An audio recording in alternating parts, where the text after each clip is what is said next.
Graça e paz, irmãos. Amém. Eu fiquei preocupado se ele não enxergasse aquele fim. Abra sua Bíblia na primeira carta do apóstolo Paulo aos Coríntios, capítulo 13.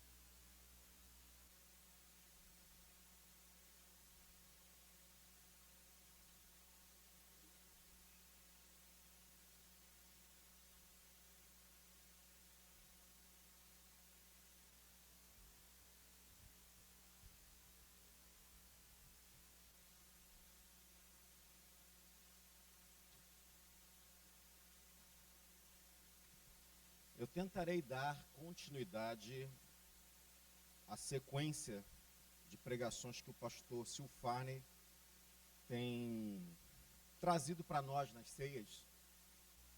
É sempre um desafio, Deus sabe da admiração e de quanto eu acho que Deus atua na vida dele com uma instrumentalidade que é incomum. Deus fala através dele de uma maneira muito graciosa e coube a mim dar essa sequência. Primeiro aos Coríntios 13, apenas o versículo 6.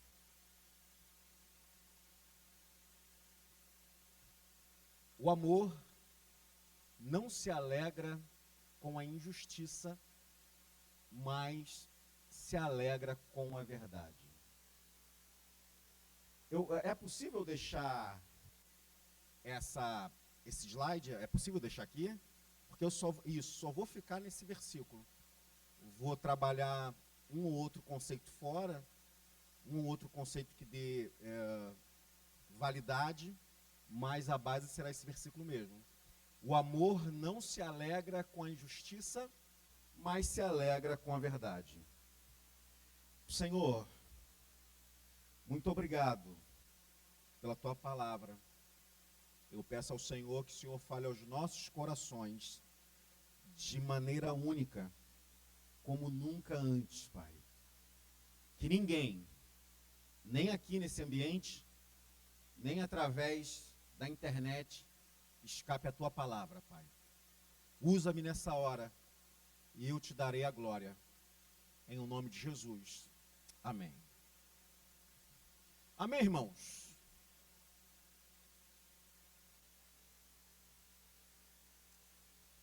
A delícia de estar pregando em casa é que eu não preciso explicar que eu geralmente prego palavra de ensino. É importante você prestar atenção desde o início, porque se você não prestar atenção, você vai se perder pelo meio do caminho. Então é bom a gente ter a mentalidade, a consciência voltada para o que vai ser dito aqui, para a gente conseguir construir aquilo que Deus quer falar dentro do nosso coração. Esse versículo é um versículo muito interessante, porque você percebe que o Paulo ele está fazendo um contraponto, mas esse contraponto ele não se dá a partir de dois conceitos que são conceitos contrários de maneira clara. Um contraponto geralmente é feito a partir de um conceito e o outro conceito geralmente é muito objetivo e claro. Por exemplo, fazer contraponto entre a verdade e a mentira. Fazer contraponto entre o amor e o egoísmo.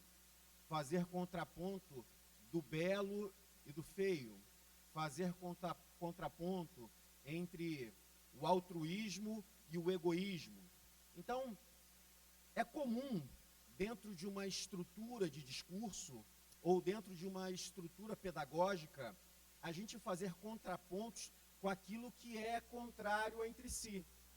Mas o apóstolo ele se utiliza de uma outra característica que eu gostaria de trazer aqui para os irmãos, que faz todo sentido. Ele não faz contraponto entre a injustiça e a justiça. Ele diz assim: o amor não se alegra com a injustiça, mas se alegra com a verdade. Então, ele está fazendo um contraponto entre a injustiça e a verdade. E se a gente passar por esse versículo apenas na sua superficialidade, a gente vai se dar conta de que, ou melhor, a gente não vai se dar conta de que existem alguns conceitos e alguns princípios que ali estão e que são muito caros e valorosos para nós.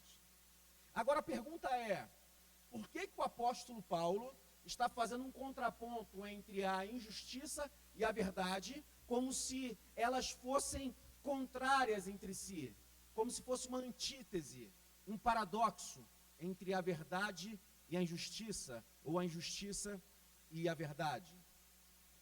De fato, existe um princípio bem estabelecido. Qual é esse princípio? É impossível você justificar as injustiças sem se utilizar da mentira.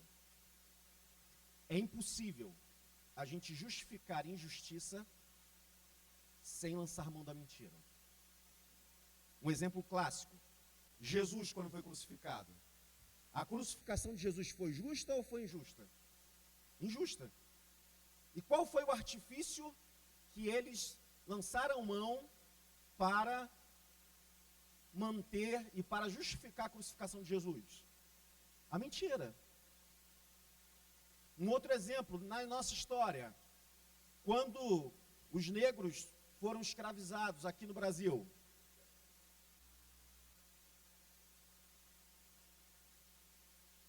a igreja romana, ela justificou essa injustiça com a seguinte falácia: os negros não possuem alma e podem ser escravizados, e os índios possuem alma, e eles precisam ser catequizados. Isso é verdade ou mentira? Mentira.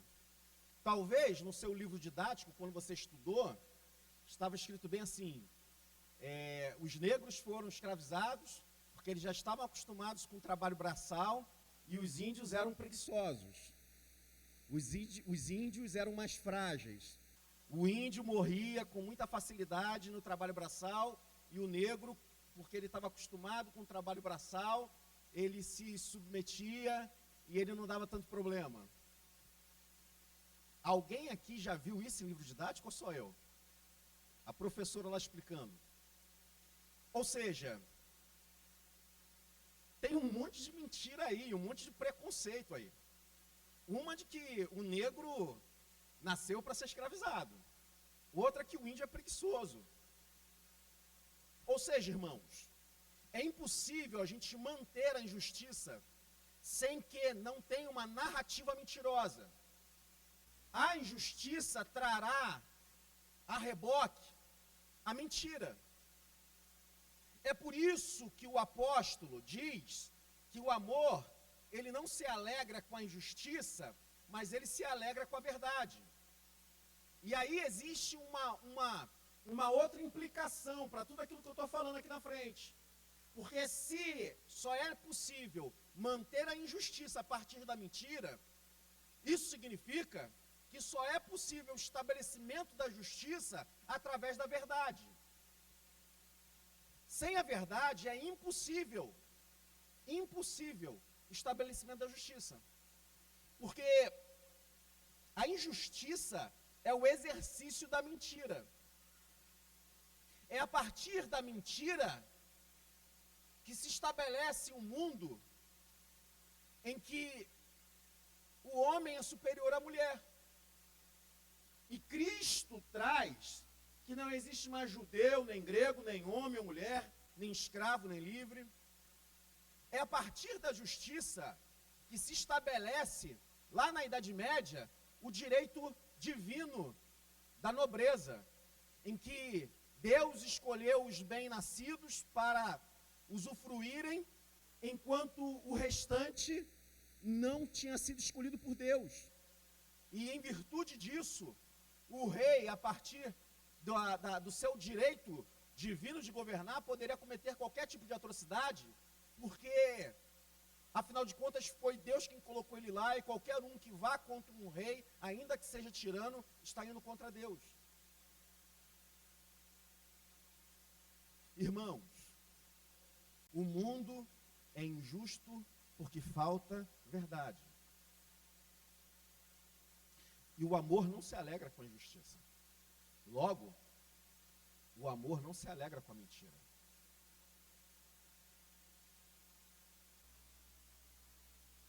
É por isso que é importante a gente ter uma pregação bíblica e cristocêntrica. Porque é possível você ter uma pregação bíblica e ser anticristo. A Bíblia é a mãe de todas as heresias. Basta colocar alguém que não tenha Cristo no seu coração para ler e interpretar. Se Jesus não for o centro, se Jesus não for o alvo, eu posso cometer as maiores atrocidades lendo o texto bíblico. É por isso que não basta apenas ser bíblico. A gente precisa ser bíblico e cristocêntrico. Ou seja, tudo o que ocorre de Gênesis a Apocalipse precisa apontar para o Cristo. Tudo. Não tem como dissociar isso. Jesus é o nosso gabarito. Jesus é o nosso centro. Jesus é para quem a gente deve olhar quando a gente está lendo o texto bíblico. Porque as atrocidades que acontecem em nome de Deus, nos mais variados ambientes, em que existe o estelionato da fé, em que criaram um Deus cheio de sede, de fome por dinheiro, por grana. Essas pessoas se utilizam da Bíblia, mas tiraram Cristo da Bíblia para poder cometer as suas atrocidades, para poderem cometer o estelionato da fé, para poder trazerem aquilo que de pior pode ser revelado a partir do humano. Então, Cristo precisa estar aqui. Amém, irmãos? Eu sei que teve gente aí que se arrepiou quando eu falei que a Bíblia é a mãe de todas as heresias. Mas não foi eu que inventei essa frase. Graças a Deus.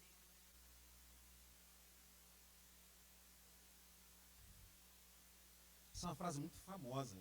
Me fugiu agora quem foi o teólogo, mas é uma das primeiras frases que as pessoas escutam quando vão estudar teologia em seminário teológico. Não basta apenas ter a Bíblia. A gente precisa ler a Bíblia a partir dos olhos de Cristo. Cristo precisa ser o centro. Irmãos, Cristo em nós é a esperança da glória. Cristo em vós é a esperança da glória. Porque Cristo em vós vai trazer vários desdobramentos. Pastor, então como eu consigo ser um agente da justiça? Pregando a verdade. É por isso que o espírito profético é o espírito que denuncia as mentiras. E, em última análise, é um espírito que denuncia as injustiças. Porque quando a gente denuncia a injustiça, a gente está expondo o espírito da mentira. São coisas que estão intrinsecamente ligadas. Quando a Bíblia diz que bem-aventurado é aquele que tem fome e sede de justiça, essa fome e sede de justiça, ela precisa vir junto do espírito da verdade. Porque é impossível ter fome e sede de justiça se a verdade não estiver em nós. Como eu disse há vários meses, os adjetivos que são utilizados na primeira carta aos Coríntios, capítulo 13, são adjetivos pessoais. O amor é bondoso, o amor não se irrita, o amor não suspeita o mal, o amor não é invejoso. A verdade é mais do que um conceito. A verdade atende por um nome. Quem é a verdade? Jesus.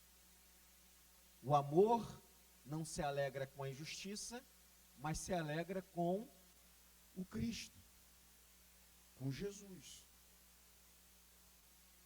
Quando Cristo é gerado em mim, as verdades do Cristo começam a estabelecer uma nova consciência, um novo comportamento. Mas o que é que o mundo faz? O mundo vai para o relativismo. Esse é um movimento muito perigoso, em que não existe verdade absoluta. As verdades são relativas. E aí as pessoas dizem assim, mas essa é a sua verdade, não é a minha verdade.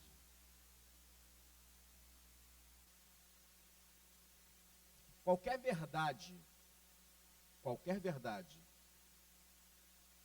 que comporte a relativização é uma meia-verdade. E toda meia-verdade é uma mentira inteira. Amém? A relativização, ela não cabe para a verdade. A relativização não cabe na verdade. Porque se couber dentro da verdade, essa verdade é uma meia-verdade. E toda meia-verdade é uma mentira inteira. O diabo, mais do que contar uma mentira para você, ele quer te convencer com meias-verdades.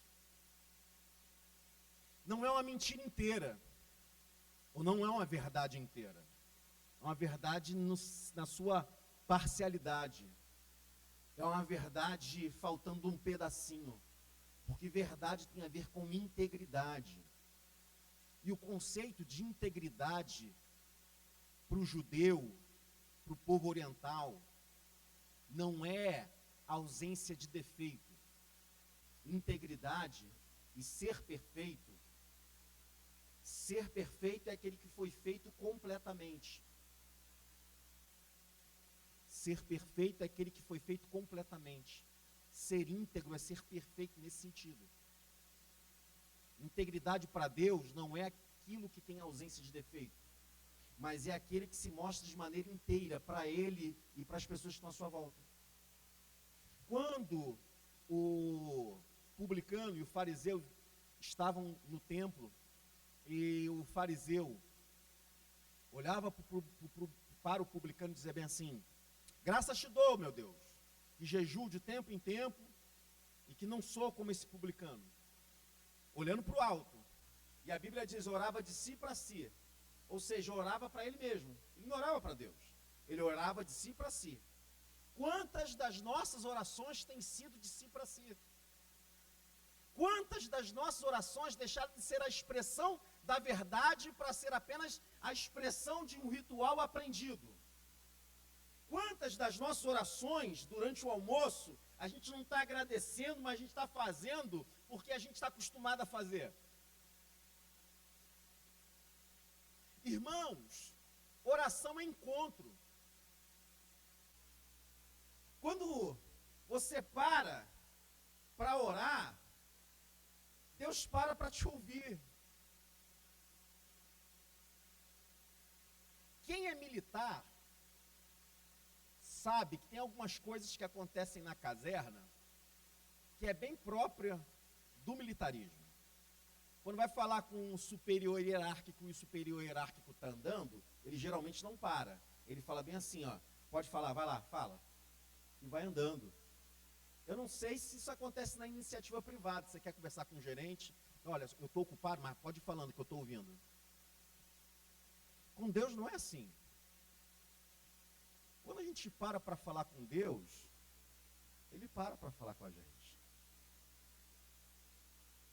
Mas as nossas orações deixaram de ser a expressão da verdade para se tornar apenas a expressão de um ritual aprendido durante uma vida inteira. Irmãos, isso é idolatria. É idolatria da cultura, é idolatria do aprendizado, é idolatria dos ritos. A gente critica tanto os irmãos da igreja romana que se colocam de frente para imagens, que têm olhos e não veem, boca, mas não falam, tem nariz, mas não sente cheiro algum, tem mãos, mas não apalpam. Mas pior do que aquele que se prostra diante de uma imagem, é aqueles que se tornam como aquelas imagens. E eu tenho para mim que alguns de nós têm se tornado estátuas de barro, estátuas de gesso, Porque a gente tem olho, mas não tem enxergado mais. A gente tem ouvidos, mas não temos mais ouvido. A gente tem nariz, mas a gente não sente mais cheiro de coisa alguma. A gente tem mão, mas a nossa mão ela não se estende em direção ao outro. A gente tem olhos, mas a gente não enxerga o próximo. A gente tem ouvidos, mas a gente não ouve quem está sentindo dor e a dor dos outros. A gente tem mãos, mas essas mãos não vão em direção a quem está precisando. A gente tem até nariz, mas esse nariz não é capaz de sentir o aroma da vida e perceber o encantamento pela natureza criada por Deus, de percebermos a contemplação do universo e olharmos as estrelas e perceber que cada uma daquelas estrelas apontam para o Cristo, olhar para as areias da praia e perceber que cada uma daquele grão ínfimo, pequeno de areia, tem a impressão digital do Criador. A gente não está mais fazendo isso. E por causa disso, deixamos de ser a expressão da verdade.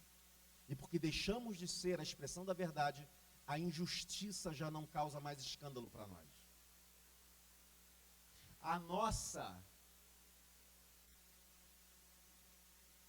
O nosso senso de justiça é seletivo. Nós, que Deus tenha misericórdia de nós, sem querer fazer lacração, de verdade, quem me conhece sabe, mas sem querer lacrar. Outro dia eu estava com uma pessoa dentro do carro e veio um menininho vender bala para mim. E aí aquela pessoa ficou chocada. O garotinho devia ter uns 5 anos. Mas um menininho lourinho. 2 olhão assim verde, aquele verde vivo. Aí a pessoa ficou assim, meu Deus, que criança linda. No semáforo, vendendo, meu Deus, onde a gente vai parar? Mas a gente já tinha passado já por várias outras crianças negras.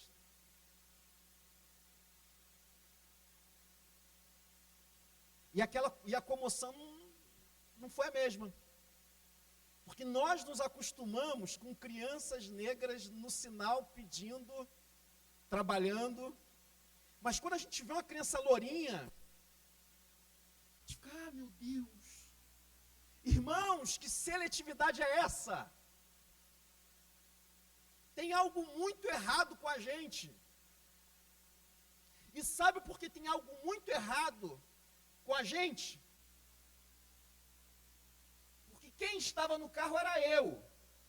E a outra pessoa era a minha consciência. E fui eu que disse assim, meu Deus, mas que criança linda. E o Espírito Santo falou, mas você passou por quantas crianças negras e essa indignação não veio? Eu falo de mim, mas eu tenho absoluta certeza que falo de você também. E esse ambiente é um ambiente de pecadores. Porque em algum momento da minha história, me contaram a mentira de que é normal crianças negras no sinal de trânsito vendendo balas. E crianças brancas não deveriam estar nos sinais pedindo bala, porque aquela criança deveria estar fazendo comercial de televisão. Mas quando a gente conhece a verdade vai libertando a gente dessas mentiras. Por isso que, antes de eu falar sobre verdades, ou melhor, antes de eu falar sobre injustiça, eu preciso falar sobre o estabelecimento da verdade. Porque se a gente for tratar de justiça ou injustiça, sem antes tratar sobre verdades ou mentiras, a gente vai estar lidando com a febre, mas a gente não vai estar lidando com a causa da infecção, com a causa da febre. Porque é impossível o estabelecimento da justiça sem antes estabelecermos a verdade. não sou eu que digo isso. Esse versículo curto, ele me comunica isso.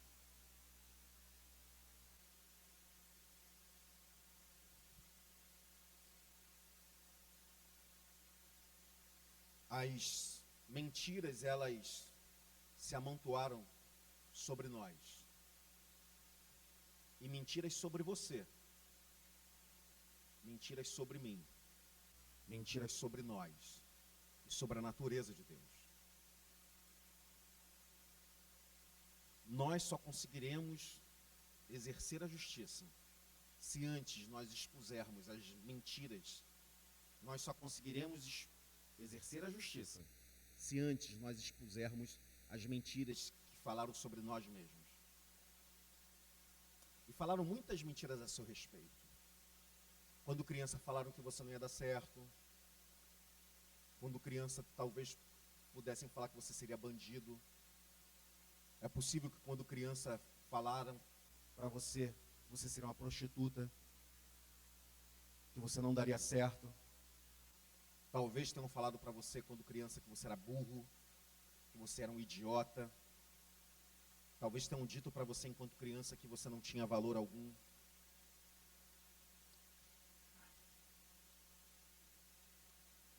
E a gente passa a vida inteira tentando provar para a gente mesmo que o que falaram para nós não era verdade. E a gente tenta buscar o sucesso como quem busca uma remissão do que foi dito de nós lá atrás.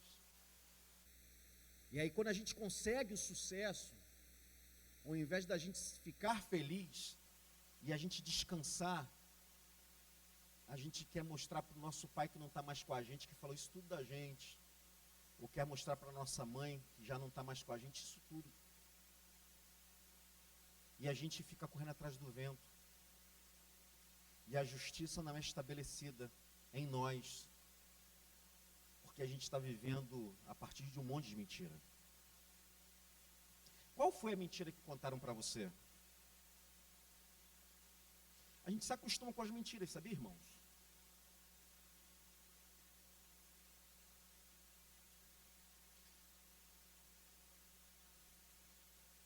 Qual é a mentira que contaram para você?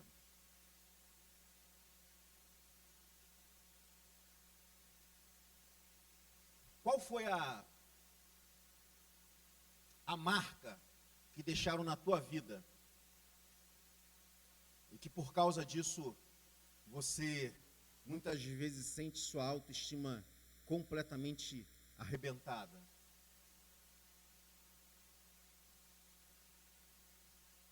Qual foi a mentira que tem machucado o teu coração? Tem arrebentado o teu coração? Qual é a mentira que você contou para você mesmo? Porque existem as mentiras que vêm do lado de fora, mas existem as mentiras que vêm do lado de dentro. E que por causa disso a gente não consegue dar conta de um monte de coisa. Nós não seremos agentes de justiça se continuarmos vivendo nessas mentiras que contaram para a gente. E isso não tem a ver com o que você se tornou. Isso tem a ver com o que você nasceu para ser.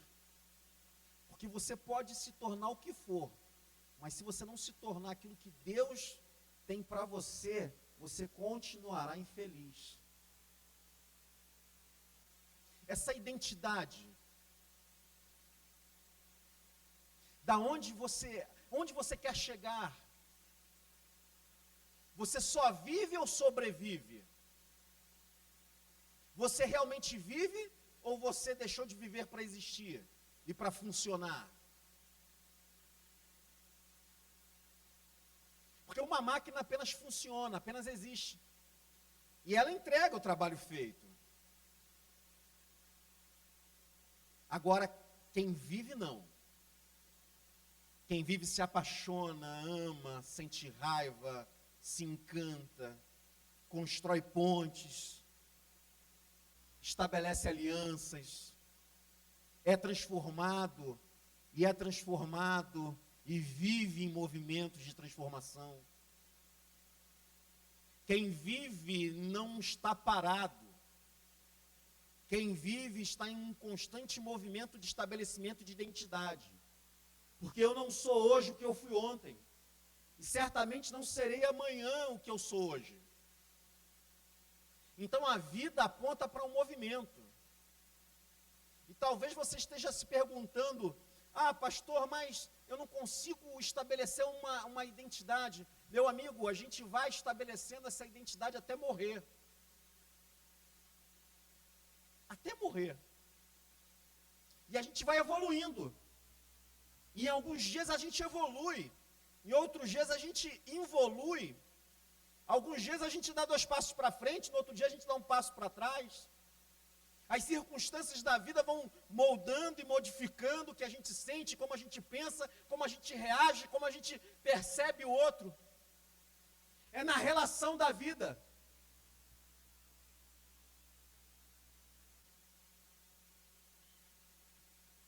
E na parábola dos talentos, isso não é nada teológico nem ortodoxo, é algo meu. Eu tenho para mim que talento naquele momento não representava talento dinheiro e nem talento dom. Para mim eram as potencialidades dentro da relação. E quando eu tenho 2 e começo a me relacionar com quem tem 2, eu não tiro os 2 do outro. Ele não tira os 2 de mim. Na verdade, cada um sai com 4, porque eu aprendi um pouco com ele, ele aprendeu comigo. E aí eu encontro alguém que, dentro do fruto do Espírito, é longânimo. E eu não sou longânimo. Eu sou misericordioso. Se a pessoa fizer uma besteira, eu fico muito irado, mas depois eu tenho misericórdia. Mas eu não sou longânimo. E aí eu estou me relacionando com um irmão que é longânimo.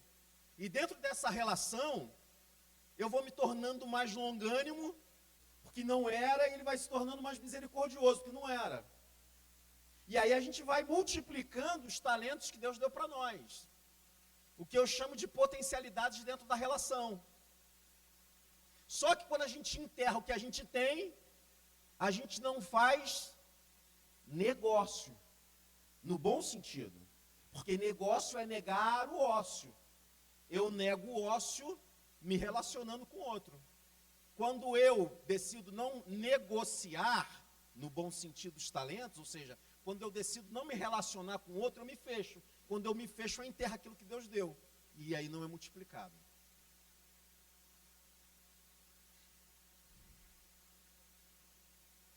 Por causa das mentiras, nós estamos construindo muros, ao invés de pontes.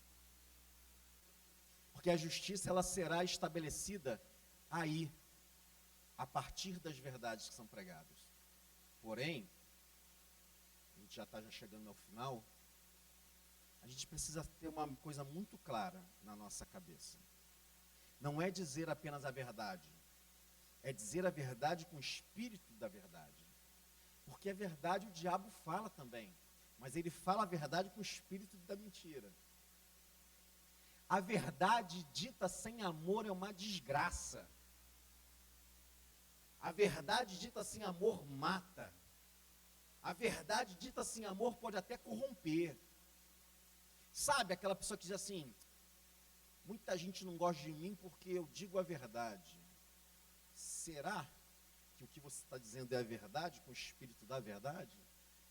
Porque a palavra de Deus diz aqui, Coríntios 13, eu posso fazer um monte de coisa, mas se não for encharcado no amor, misericórdia sem amor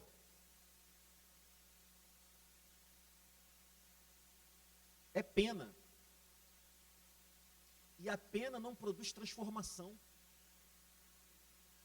Fazer bem aos outros sem amor é autopromoção. Evangelizar os outros sem amor é proselitismo. A gente só está querendo mudar o outro de religião.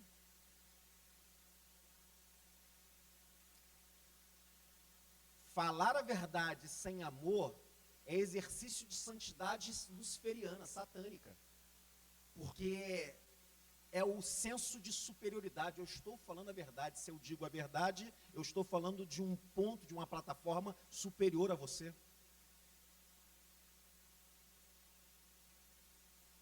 Que haja o mesmo sentimento que houve em Cristo Jesus. Existindo em forma de Deus, não se apegou a ser como Deus. Antes, ele se esvaziou, desceu e assumiu forma de servo. Isso é um mistério, porque ele foi 100% homem e 100% Deus. É o mistério da kenosis, do esvaziamento. Muitas vezes, para a gente exercer justiça, a gente vai precisar se esvaziar e descer. Abrir mão do que foi conquistado. Abrir mão dos pressupostos. Abrir mão da inteligência. Abrir mão do discurso muito bem feito. Abrir mão do que a gente acha que deveria ser feito. Abrir mão da justiça própria. Nada mais promove tanta justiça senão a mentira e a justiça própria. Se existe algo que trabalha contra a justiça, é a justiça própria. Porque é a justiça a partir de si mesmo. E toda e qualquer justiça que é a partir de mim ou de você, é trapo de imundícia, não serve para nada. Precisamos tirar tudo isso e entregar a Deus. Porque quando a gente fizer isso, a gente vai entender que crianças são crianças, sejam elas pretas, brancas, amarelas, vermelhas, e são heranças do Senhor. E ai daquele que fizer um desses pequeninos tropeçar. É melhor que se coloque uma pedra amarrada ao pescoço e se lance no lago profundo do que fazer um desses pequeninos tropeçar. Deus, ou melhor, a gente precisa quebrar essa nossa escala de valor. Nós ainda temos escalas de valor, porque Jesus ainda não entrou na nossa vida. Porque quando a gente tem Jesus dentro da nossa vida, não existe uma escala de valor. A gente ama como Deus ama. Porque eu vou dizer uma coisa para vocês, é muito fácil amar Deus. Amém? É fácil amar Deus? Fala sério, gente, é muito fácil amar Jesus. Amém? Não, você tem dificuldade? Olha, se você tem dificuldade de amar Jesus, imagina a mim. Irmãos, é fácil amar Jesus. Quase impossível amar o que Jesus ama. Aí sim é difícil. É muito fácil amar Deus, mas amar a quem Deus ama é muito difícil. E é difícil porque a gente mantém a nossa escala de valor. Que nessa manhã a gente entenda que o amor não se alegra com a injustiça, mas ele se alegra com a verdade. E quando a verdade ela está em mim, eu sou um propagador da justiça de Deus. Porque primeiro a gente prega a verdade, para depois estabelecermos a justiça. Amém? Vamos orar ao Senhor. Senhor, muito obrigado, Pai, pela graça que o Senhor nos concede de estarmos aqui nesse ambiente para falarmos da verdade e da justiça.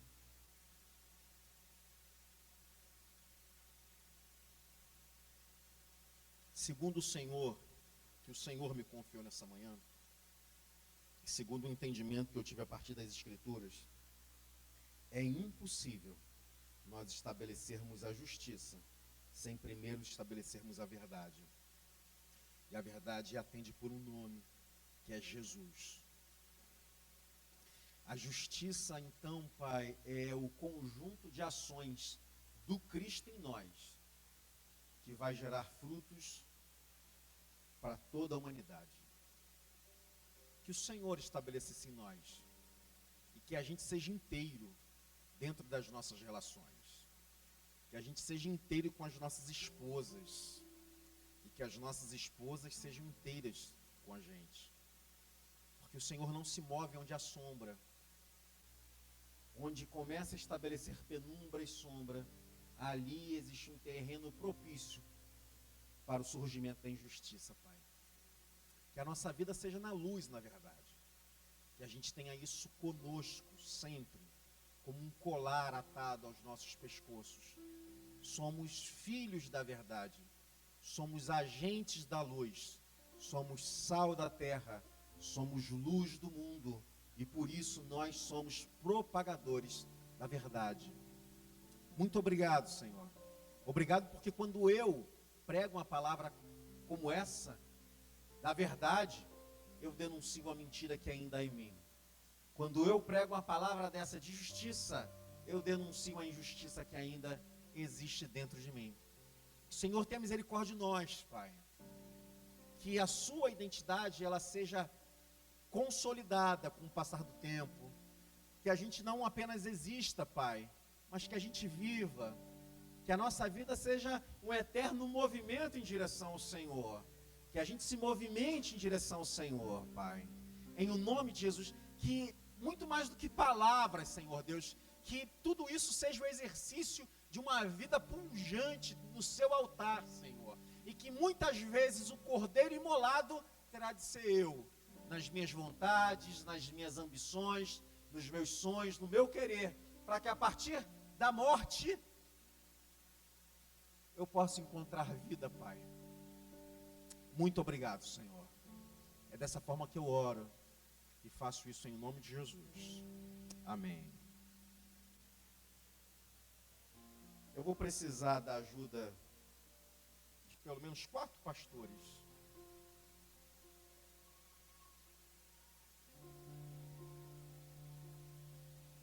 Pronto, já temos 4.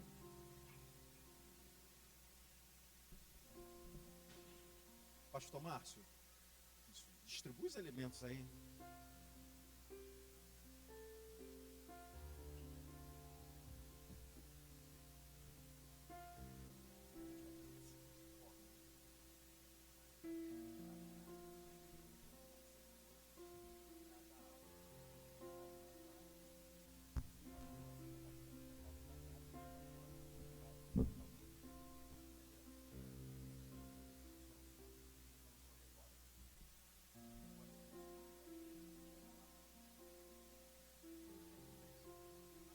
Só vou orar pelos elementos.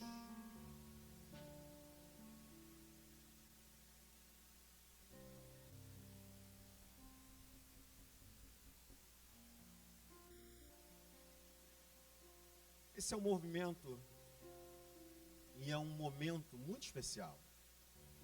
A gente está falando sobre verdade, sobre justiça.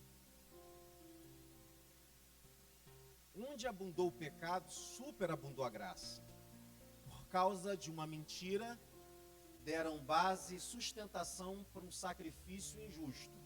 Mas Deus pega esse sacrifício injusto e coloca como o arauto da justiça. E porque ele foi crucificado, hoje nós temos vida. E vida em abundância. Senhor, muito obrigado, Pai. Toma cada um desses elementos.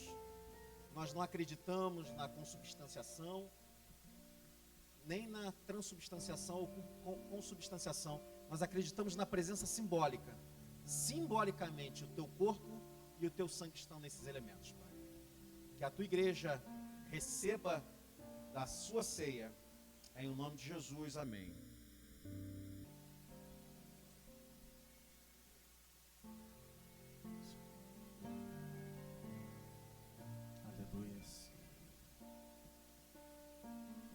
Deus, seja o centro, Deus, de tudo em nossas vidas.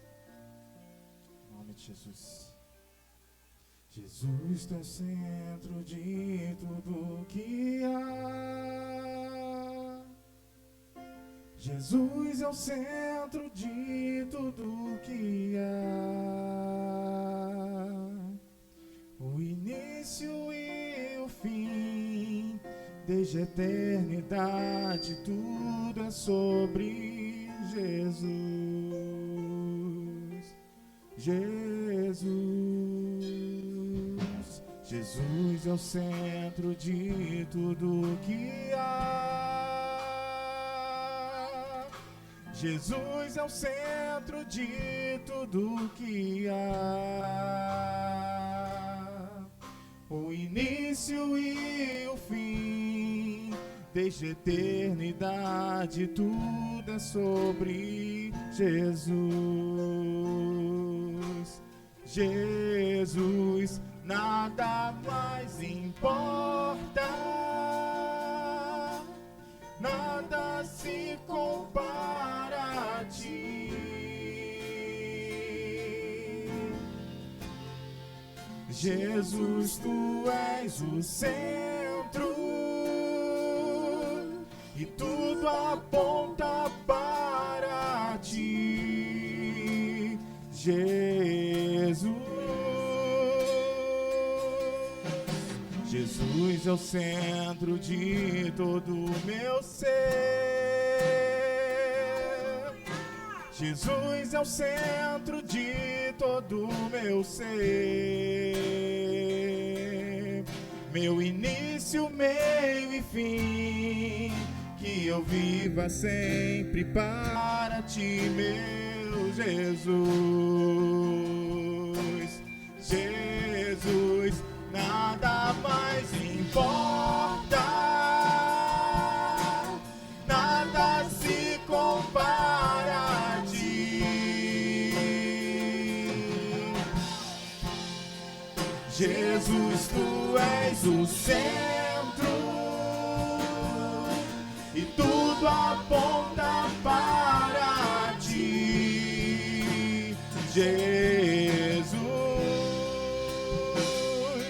que em meu coração Cristo seja o centro e todo o meu ser mostre quem tu és. Que em meu coração Cristo seja o centro e todo o meu ser mostre quem tu és.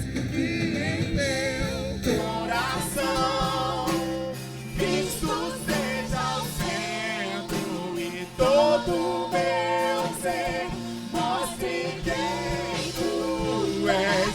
Que em meu coração Cristo seja o centro e todo o meu ser mostre quem tu és. Jesus é o centro de tua igreja. Jesus é o centro de tua igreja. Um dia ele virá, como igreja eu vou me encontrar com Jesus. Jesus, Jesus, Jesus, Jesus, Jesus, Jesus, Jesus, Jesus, que em meu coração Cristo seja o centro e todo o meu ser mostre quem tu és. Que em meu coração Cristo seja o centro e todo o meu ser mostre quem tu és. Glória a Deus. Glória a Deus. Algum irmão ficou sem receber os elementos? Se alguém ficou, só levanta a mão. Eu vou falar uma coisa para vocês, vou confessar uma coisa para vocês. Eu amo o Pai. Eu amo o Espírito Santo. Mas tem um negócio tão diferente com Jesus.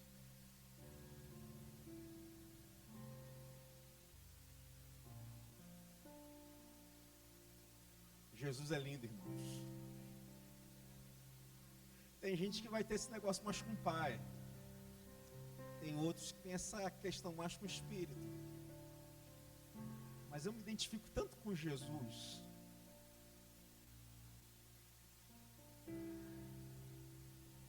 Jesus é lindo.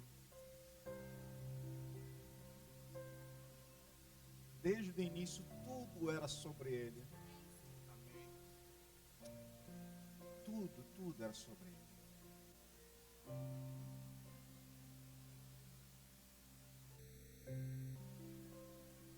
E por amor a nós, Ele venceu o último inimigo que precisava ser vencido, que era a morte.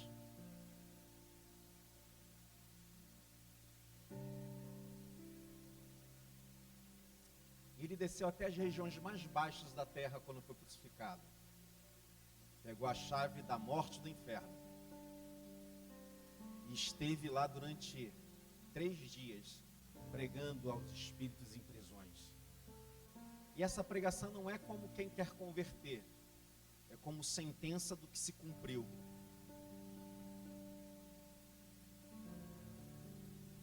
E um momento como esse é um momento de esperança. Que um dia eu não estarei mais aqui. Vocês também não. Se Ele não voltar antes, serei recolhido junto dos meus pais. Mas esse sacrifício que é simbolizado por esse cálice, diz que, e representa que aqueles que foram antes da gente, nós um dia nos encontraremos. Sabe aquele teu ente querido? Você um dia vai se encontrar com ele. Eu não vejo a hora de encontrar Eliette. Estava lembrando dela ontem.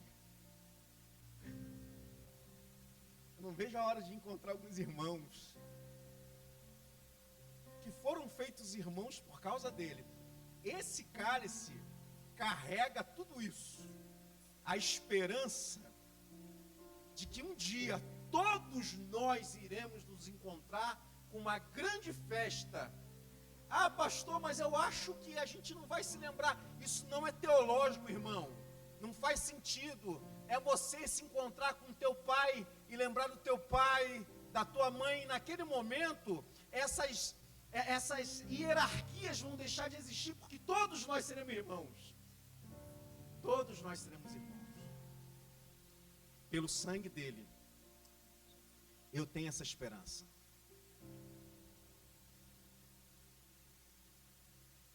Comamos todos do pão.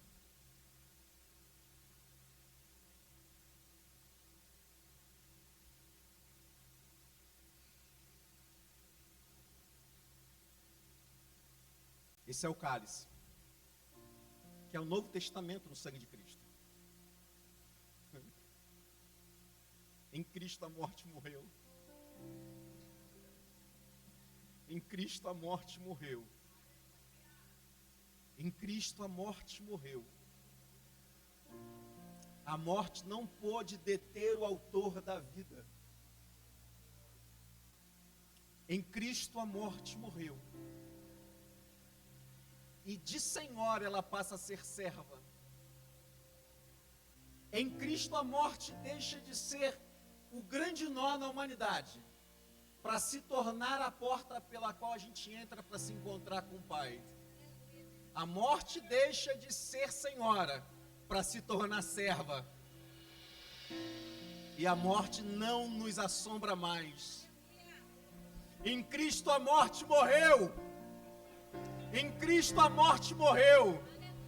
Por causa do sangue derramado. Em Cristo a morte morreu. Tomemos.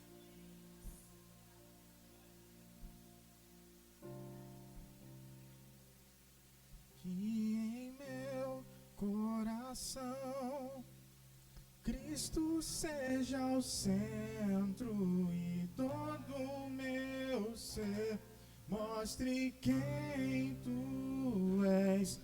Que em meu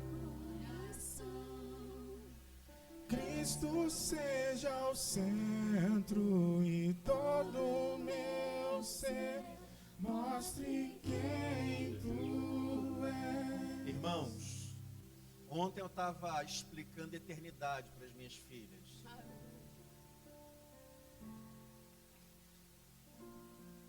E a Laura perguntou, mas Jesus vai voltar mesmo, pai? Eu falei, vai, filha. Mas isso não é só uma maneira de falar que as pessoas dizem? Eu falei, meu amor, isso é mais real do que a mim, do que você. Nós perdemos a saudade da eternidade. Redescubra a saudade da eternidade. Porque você não vai para o céu, você vai voltar para o céu. Porque é de lá que a gente veio. Tenha saudade da eternidade.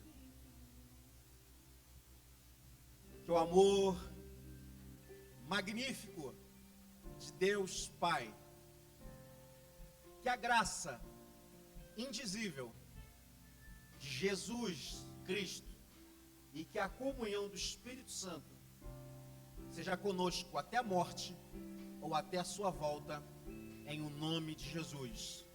Vá em paz, Deus abençoe. Saída pelo lado direito.